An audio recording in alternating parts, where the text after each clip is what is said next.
আর একটা স্টুডেন্টকে জিজ্ঞেস করে দেখেন কি ফ্যাসিলিটিস পাই, তারা কি ধরনের ইয়েতে থাকে। ঢাবির একটা হলে গিয়ে দেখেন মনে হবে 5 স্টার, আর আমাদের গিয়ে দেখেন জগন্নাথের ছেলেদের জন্য একটা হল আছে কিনা, বলবে জানো টিএসসি তে গিয়ে দেখেন ছেলেপিলেগুলো বসে আছে, মাথা চাপড়াইতেছে, ভেঙে ওদের গায়ের পরে পড়ছে ডিপার্টমেন্ট, অসুস্থ হয়ে চলে গেছে। আপনারা দেখেন যে ঢাকার ভেতর দুইটা ইউনিভার্সিটি, জাহাঙ্গীরনগর তো বাইরে, আর ঢাকা ইউনিভার্সিটির জন্য বার্ষিক একজন ছাত্রের জন্য বরাদ্দ 2,12,000 টাকা, রাজশাহী ইউনিভার্সিটির জন্য বরাদ্দ 2 লক্ষ প্লাস, কিন্তু আর নোয়াখালী বিজ্ঞান প্রযুক্তির জন্য 1,20,000, আর আমরা জগন্নাথের থেকে 80,000 টাকা বরাদ্দ থাকি। তাইলে আপনারা দেখেন যে কত বড় আমাদের সাথে বৈষম্য হচ্ছে। আমরা শান্তিপূর্ণ আন্দোলনে আসছিলাম, দেখেন আমাদের পর পুলিশ সরাসরি হামলা করে। আমরা নিজের অধিকার নিতে এসে মার খায়ে যাই। আমরা যদি দেশ স্বাধীন করলাম, এই কি স্বাধীনতার নমুনা যে আমরা মার খায়ে যাচ্ছি আবারও। ইতিহাসের পুনরাবৃত্তি হয়, এটাই বলা আছে, ইতিহাসের পুনরাবৃত্তি হয়, যেটা আমাদের সাথে করবে ঠিক সেটা রিটার্ন পাবে। আমি বললাম না একটু আগে যে আমাদেরকে মারছে, দেখছেন বিশ্বাস হয়েছে? প্রত্যেকটা মানুষের গায়ে, আমার টিচার পর্যন্ত মার খাইছে।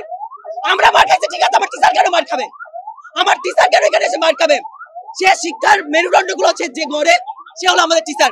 একটা জাতির মেরুদণ্ড যে বানায়, তাকে যদি আঘাত করা হয়, সেই দেশের মনে হয় না কোনো কিছু উন্নতি হতে পারে, সেই স্টুডেন্ট গুলোর উন্নতি হয় না, সেই দেশের অবকাঠামোগত কোনো উন্নতি হয় না। কোনো শিল্প খাতে বলেন, যে খাতে বলেন, কোনো খাতেই কোনো উন্নতি হবে না, উন্নতি হওয়ার না 100% হবে না, কারণ তাদের টিচারদের গায়ে হাত তোলে। ওই টিচার গুলো এই যে বড় বড় যারা বসে আছে না পদে, তাদেরকে বানায়। ওই উপদেষ্টা, কয়েকটা উপদেষ্টা আছে, তারাও নাকি আমি শুনেছি যে ভার্সিটির টিচার। দিন শেষে গিয়ে তারাও দেখি খুব আমোদ প্রমোদ, বিভিন্ন জায়গা থেকে তাদের BMW কার যায়, আর আমরা কিসে যাই জানেন? দিন শেষে একটা ভাঙড়ি যে বিহঙ্গ আছে লোকাল, ওইগুলো দিয়ে বাসায় যাই। আমাদের স্টুডেন্টরা যে বাসায় ব্যাক করবে সেই পর্যাপ্ত বাসও নাই, মানে একটা রুটে একটা বাস, আর ঢাবির দেখেন একটা রুটে কয়টা বাস, মানে একটার পর একটা।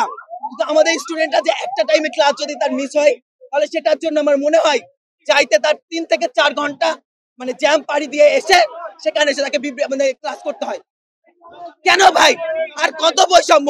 মানে যদি বলেন জগন্নাথের সাথে বৈষম্য কোন জায়গায় হয়নি, আমি বলবো এমন কোনো জায়গা নাই, এমন কোনো স্পেস নাই যে জায়গায় জগন্নাথের স্টুডেন্টদের সাথে বৈষম্য হয়।